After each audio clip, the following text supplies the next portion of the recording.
अहम शरणं गतः। अथ श्रीमद् वाल्मीकि रामायण प्रथम खंड द्वितीय सोपान अयोध्या कांड 49 सर्गः।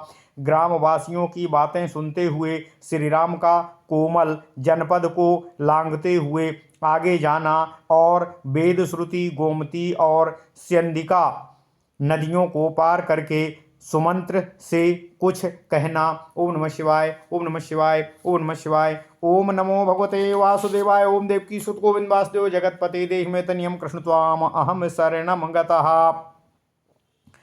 रामोऽपि रात्रिशेषेण तेनैव महदन्तरं जगाम पुरुषव्याघ्रः पितुराज्ञामनुस्मरन्।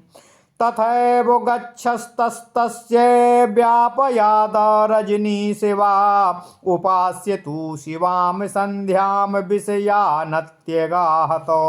ओम नमः शिवाय, ओम नमः शिवाय, ओम नमः शिवाय। ग्रामान् विक्रष्टसीमान्तान् पुष्पितानि वनानि च पश्यन्नति ययो शीघ्रं शनैरिव ह्ययोत्तमः। ओम नमः शिवाय। शृण्वन् वाचो मनुष्याणां ग्राम संवासवासिनां राजानं दिग्दशरथं कामस्य वशमास्थितम्। हा नृशंसाद्य कैकेयी पापानुबन्धिनी तीक्ष्णा संभिन्ना मर्यादा तीक्ष्णकर्मणि वर्तते। या पुत्रमीदृशं राज्ञः प्रवासो यति धार्मिकं वनवासी महाप्राज्ञं सानुक्रोशं जितेन्द्रियम्। कथं नाम महाभागा सीता जनकनन्दिनी सदा सुखेष्वभिरता दुःखान्यानुभविष्यति। अहो दशरथो राजा निस्नेहः स्वसुतं प्रति प्रजानामनघं रामं परित्यक्तुमिच्छति। एतावाचो मनुष्याणां ग्रामसंवासवासिनां शृण्वन्नति ययो वीरः कौशलान् कौशलेश्वरः। ततो वेदश्रुतं नाम शिववारी वहां नदीम् उत्तीर्याभिमुखः प्रायागदस्त्याध्यूषितां दिशम्। गत्वा तु सुचिरं कालं ततः सीतो वहां नदीं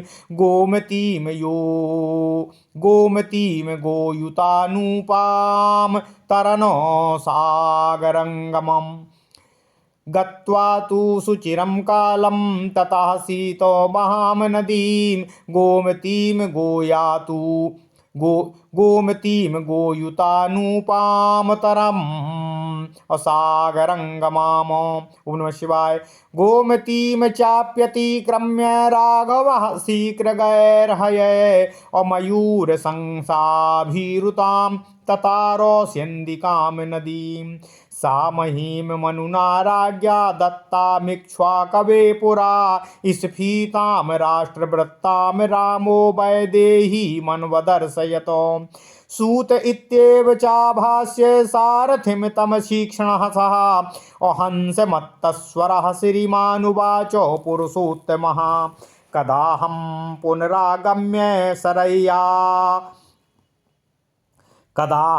पुनरागम्य सरय्या पुष्पिते वने मृगयां पर्यटिष्यामि मात्रा पित्रा च संगतः।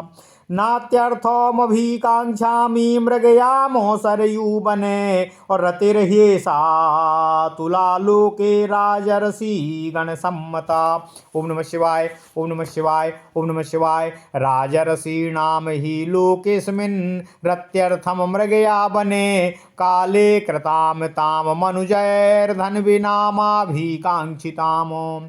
सा तमध्वानमैक्ष्वाकः सूतं मधुरया गिरा तं तमर्थमभिप्रेत्य ययो वाक्यामुदीरयन्। ओम नमः शिवाय, ओम नमः शिवाय, ओम नमः शिवाय। ओम नमो भगवते वासुदेवाय। ओम देवकी सुत गोविंद वासुदेव जगतपते देहि तनियम कृष्ण त्वाम अहम शरणं गतः। अथ श्रीमद् वाल्मीकि रामायण प्रथम खंड द्वितीय सोपान 49वां सर्ग। ग्रामवासियों की बातें सुनते हुए श्री राम का कौशल जनपद को लांघते हुए आगे जाना और वेद श्रुति गोमती एवं स्यंदिका नदियों को पार करके सुमंत्र से कुछ कहना। ओम नमः शिवाय, ओम नमः शिवाय, ओम नमः शिवाय। ओम नमो भगवते वासुदेवाय। ओम देवकी सुत गोविंद वासुदेव जगतपति देहि में तनियम कृष्ण त्वाम अहम शरणम गतः। उधर पुरुष सिंह श्री राम भी पिता की आज्ञा का बारंबार स्मरण करते हुए शेष रात्रि में ही बहुत दूर तक निकल गए। उसी तरह चलते चलते उनकी वह कल्याणमयी रजनी भी व्यतीत हो गई। सवेरा होने पर मंगलमयी संध्योपासना करके वे विभिन्न जनपदों को लांघते हुए आगे बढ़ गए। जिनकी सीमा के पास की भूमि जोत दी गई थी, उन ग्रामों तथा फूलों से सुशोभित वनों को देखते हुए प्रभु श्री राम उन उत्तम घोड़ों द्वारा शीघ्रतापूर्वक लगातार आगे बढ़ते जा रहे थे। तथापि सुंदर दृश्यों के देखने में तन्मय रहने के कारण उन्हें उस रथ की गति धीमी ही जान पड़ रही थी। मार्ग में जो बड़े और छोटे गांव मिलते थे, उनमें निवास करने वाले मनुष्यों की निम्नांकित बातें सुनते हुए उनके कानों में पड़ रही थीं। अहो, काम के बस में पड़े हुए राजा दशरथ को धिक्कार है। हाय हाय, पापशीला, पापासक्त, क्रूर तथा धर्म मर्यादा का त्याग करने वाली कैकेयी को भी तो बिल्कुल भी इन्हें वन भेजते हुए दया नहीं आई। वह क्रूर अब निष्ठुर कर्म में ही सदा लगी रहती होगी। जिसने महाराज के ऐसे धर्मात्मा, महाज्ञानी, दयालु और जितेंद्रिय पुत्र श्री राम को वनवास के लिए घर से निकलवा दिया। जनक नंदिनी महाभागा सीता, जो सदा सुखों में ही रत रहती थी, अब वनवास के दुख को कैसे भोग सकेंगी। अहो, क्या राजा दशरथ अपने पुत्र के प्रति इतने स्नेहहीन हो गए, जो प्रजाओं के प्रति कोई अपराध न करने वाले श्री रामचंद्र जी का यहाँ परित्याग करके उन्हें वन भेजना चाहते हैं या वन भेज रहे हैं। छोटे बड़े गांव में रहने वाले मनुष्यों की ये सभी बातें सुनते हुए वीर कौशलपति श्री राम कौशल जनपद की सीमा को लांघकर पार करते हुए आगे बढ़ गए। इसके बाद शीतल एवं सुखद जल बहाने वाली वेद श्रुति नामक नदी को पार करके श्री रामचंद्र जी अगस्त्य सेवित दक्षिण दिशा की ओर आगे बढ़ गए। दीर्घ काल तक चलकर उन्होंने समुद्रगामिनी गोमती नदी को भी पार किया, जो शीतल जल का मधुर स्रोत थी। उसके कछार में बहुत सी गौएं विचरण कर रही थीं। शीघ्रगामी घोड़ों द्वारा गोमती नदी को लांघ करके श्री रघुनाथ जी ने मोरों और हंसों के कलरवों से व्याप्त स्यंदिका नामक नदी को भी पार कर लिया। वहां जाकर श्री राम ने धन धान्य से संपन्न और अनेक अवान्तर जनपदों से घिरी हुई भूमि का सीता को दर्शन कराया, जिसे पूर्व काल में राजा मनु ने इक्ष्वाकु को दिया था। ओम नमः शिवाय। फिर प्रभु श्री राम ने मर्यादा पुरुषोत्तम श्री राम जी ने सूत कहकर सारथी को बारंबार संबोधित किया और मदमत्त हंस के समान मधुर स्वर में सुमंत से इस प्रकार कहा। हे सुमंत, मैं कब पुनः लौटकर माता और पिता के फिर दर्शन करूंगा और सरयू के पार्श्ववर्ती पुष्पित वन में मृगया के लिए भ्रमण करूंगा।